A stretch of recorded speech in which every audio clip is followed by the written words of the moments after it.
Bonjour, donc nouvelle vidéo consacrée au logiciel de modélisation 3D FreeCAD.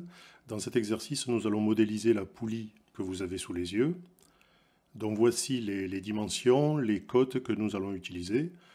Comme dans l'exercice précédent, nous allons principalement utiliser l'atelier Part Design de l'interface FreeCAD, ce qui va nous donner l'occasion d'utiliser quelques nouvelles fonctions, en particulier des fonctions de mise en volume que nous n'avions pas utilisées la fois précédente. Donc voici l'interface de FreeCAD, ainsi qu'à gauche la section de la poulie que nous allons devoir modéliser. Donc pour cela, je crée un nouveau document. Je me place en mode esquisse, c'est-à-dire en fait je vais faire appel à l'atelier Sketcher, qui est l'atelier qui permet de dessiner les esquisses et les dessins en 2 dimensions dans FreeCAD, et me voilà en mode esquisse. Il va nous suffire ici de dessiner le quart supérieur droit de la section de la poulie. C'est suffisant. Ensuite, les fonctions de mise en volume nous permettront de modéliser, comme vous allez le voir, l'intégralité du volume de la poulie. Donc, je commence par dessiner mon esquisse. Alors, je vais commencer par la dessiner au jugé. Et ensuite, j'utiliserai des contraintes pour donner les dimensions exactes. Donc, j'essaye de ne pas être trop loin, tout de même, des dimensions. Voilà.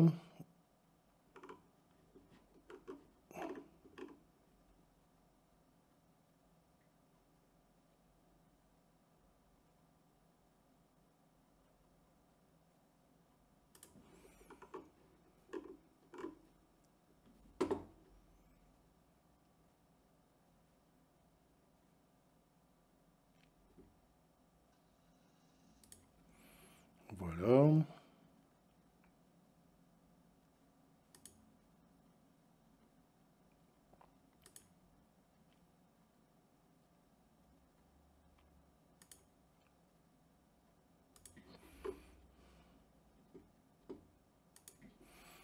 Voilà, donc mon esquisse jugée est terminée. Je pense que toutes les contraintes d'horizontalité et de verticalité ont bien été créées par FreeCAD. Il suffit que quand vous dessinez votre esquisse, que vous soyez très proche de l'horizontalité ou de la verticalité pour que FreeCAD crée automatiquement les contraintes. Vous voyez qu'elles ont été créées partout. Il reste maintenant à préciser les dimensions. Donc entre le début de mon dessin et l'axe, ce que je veux, c'est une distance de 2 mm, ce qui correspond au rayon de l'orifice qui va passer au milieu de la poulie. Puisqu'en fait, comme vous le verrez tout à l'heure, la section que je viens de dessiner, nous allons la faire tourner autour de cet axe, faire ce qu'on appelle une révolution dans FreeCAD, et donc l'espace que je laisse libre ici va correspondre à la moitié, au rayon, de l'orifice qui sera au centre de ma poulie.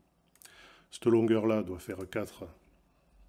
Donc vous voyez que je ne suis pas très loin des bonnes valeurs. Celle-ci doit faire 2 de hauteur.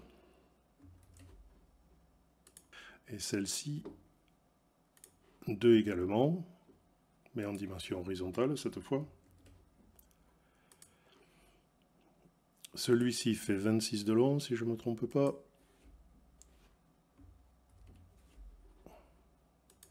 Ok. Ensuite, si je passe sur la partie haute maintenant, ici en dimension verticale, c'est 15, je crois. Et en dimension horizontale, pour le même segment, c'est 3. Voilà. Alors ensuite, ce segment vertical fait 10 de hauteur.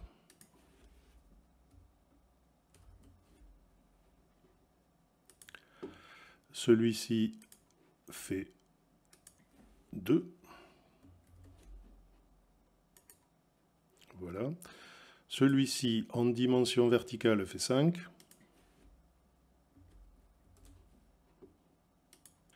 Et en dimension horizontale, fait 1.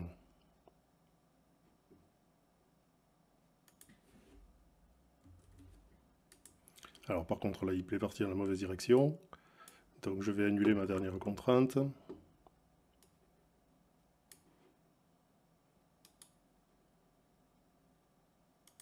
Je vais déplacer, du coup je recrée un degré de liberté qui me permet de déplacer ceci. Et maintenant, en dimension horizontale, je vais dire 1.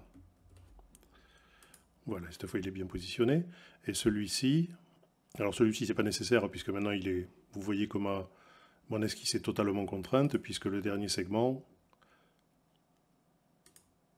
fait une longueur de 2, ce qui correspond, alors je l'annule, puisque ce contrainte n'est pas nécessaire, et mon esquisse est maintenant totalement contrainte. Voilà, alors vous pouvez en améliorer la présentation si vous le souhaitez, en rangeant par exemple toutes les dimensions verticales, par exemple, on va dire ici, il y a celle-ci ensuite, vous pouvez toutes les... se faire une esquisse quand même beaucoup plus propre.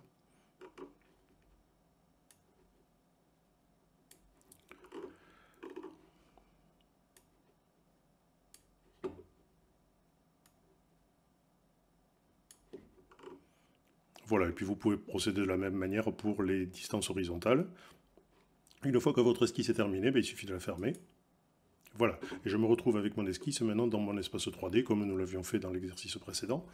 Alors ce que je vais faire maintenant comme manipulation, vous vous souvenez peut-être que la dernière fois nous avions utilisé la protrusion, le pad en anglais, pour créer du volume par simple étirement d'une esquisse en 2D. On avait utilisé également la fonction cavité ou poche, pocket en anglais.